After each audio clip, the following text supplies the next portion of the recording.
Welcome friends, आज की इस वीडियो में हम बताएंगे एयर कंप्रेसर क्या होता है, ये किस तरह वर्किंग करता है और इसके पार्ट्स कौन कौन से हैं। अगर कोई फॉल्ट आ जाए तो उसको किस तरह क्लियर करता है। तो चलिए हम बताते हैं आपको सारा इस वीडियो में। ये हमारे पास सिक्रू एयर कंप्रेसर है। ये हमारा एयर कंप्रेसर रूम है। ये आप देख सकते हैं कि ये ड्रायर आ गई, ये AHU और ये कंप्रेसर। ये हमने कंप्रेसर रखे हुए हैं। ये हमारे ड्रायर तीन कंप्रेसर ये है और ये कंप्रेसर ये है। चारों कंप्रेसर हमारे एटलस कोपको के हैं और ये 4 ड्रायर हैं, 2 पार्कर की ड्रायर हैं और 2 हमारी एटलस कोपको की। तो इसी तरह AHU है हमारा। कंप्रेसर की मेन 2 टाइप्स होती हैं, positive displacement and dynamic. Positive displacement में आ जाता है screw compressor, wind compressor, scroll compressor. ये पॉजिटिव डिस्प्लेसमेंट में आ जाएगा। Single acting, double acting, reciprocating compressor भी पॉजिटिव डिस्प्लेसमेंट में आएंगे। जबकि दूसरी टाइप जो होती है वो डायनामिक होती है, वो सेंट्रीफ्यूगल कंप्रेसर आ जाते हैं उसमें, और एक्सियल फ्लो कंप्रेसर आ जाते हैं। तो इस वीडियो में हम बताएंगे ये वाला कंप्रेसर कौन सा है और इसके पार्ट्स कौन कौन से हैं। ये हमारे पास पॉजिटिव डिस्प्लेसमेंट सिक्रू टाइप कंप्रेसर है। ये बाहर से आप देख सकते हैं एटलस कोपको का। तो अब इसके पार्ट्स मैं बताता हूँ आपको। ये इसकी मेन मोटर है, 160 किलोवाट की इसकी मेन मोटर लगी हुई है। ये इसका एयर फिल्टर है। इसको आप खोलेंगे तो अंदर से एयर फिल्टर आएगा। ये वाला एयर फिल्टर का पाइप जा रहा है ये मेन सिक्रू की तरफ। यहाँ से ये एयर सक करता है। एयर सक करने के बाद आ जाती है हमारे ये लोड अनलोड वाल में। ये आप देख सकते हैं लोड अनलोड वाल, इसमें एयर आएगी। ये कंट्रोल करता है कि कंप्रेसर ने लोड पे आना है या नहीं आना। अगर हमारा रिक्वायर्ड प्रेशर पूरा है तो ये ऑफलोड करवा देगा, ये बंद करवा देगा एयर सप्लाई को। अगर तो हमें एयर सप्लाई चाहिए तो ये ओपन करवा देगा और ये फिर आगे हमारे सिक्रू। ये मेल और फीमेल 2 सिक्रू होते हैं। इसमें मेल फीमेल को घुमाता है। इनका जो कनेक्शन है, यहाँ पे कपलिंग होती है, मोटर के साथ इसकी कपलिंग की होती है। आगे फिर 2 सिक्रू होते हैं जो आपस में गियर के साथ अटैच होते हैं एक दूसरे के साथ। तो एयर हमारी सक्शन फिल्टर से आई लोड अनलोड वाल में। इसके बाद कंप्रेस हुई, सिक्रूज में जाके कंप्रेस हुई। कंप्रेस होने के बाद एयर कंप्रेसर ने यहाँ पे कंप्रेस की एयर, तो ऑयल और एयर ये दोनों यहाँ से आउट करेंगे। इसके साथ एयर के साथ ऑयल की भी लेयर होगी, तो ये आउट दोनों होंगी यहाँ पे इस टैंक में आ जाएगी। इसको आप रिसीवर टैंक भी कहते हैं या सेपरेटर टैंक भी कहेंगे।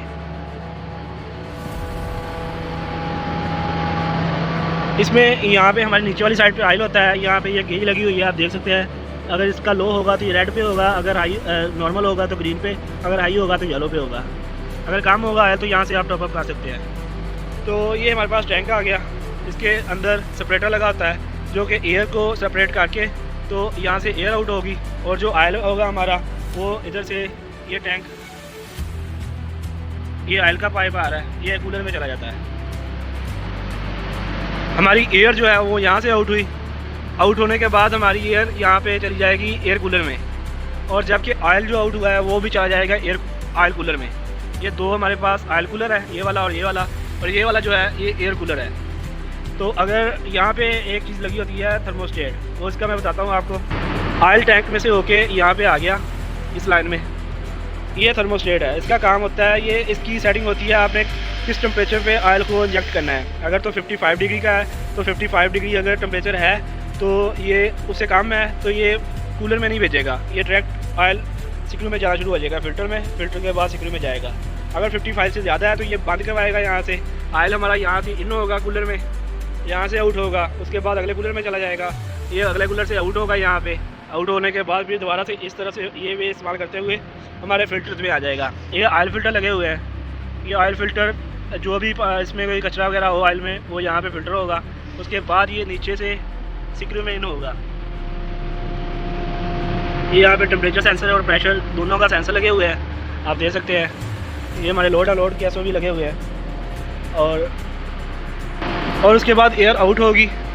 आउट होने के बाद ये मॉइस्चर ट्रैप लगा होगा, क्योंकि जब कूलर में ठंडी होगी तो इसमें नमी वगैरह आएगी, तो ये इसमें आ जाती है। अगर मॉइस्चर वगैरह होगा तो यहाँ से वो ट्रैप हो जाएगा इसमें, तो यहाँ से वो मॉइस्चर निकल जाएगा। ये एयर की लाइन आउट होगी हमारी, ये एयर की लाइन आउट होगी हमारी। आउट होने के बाद ये मेन हेडर में चली जाएगी। मेन हेडर से आगे एयर हमारी जाएगी टैंक में।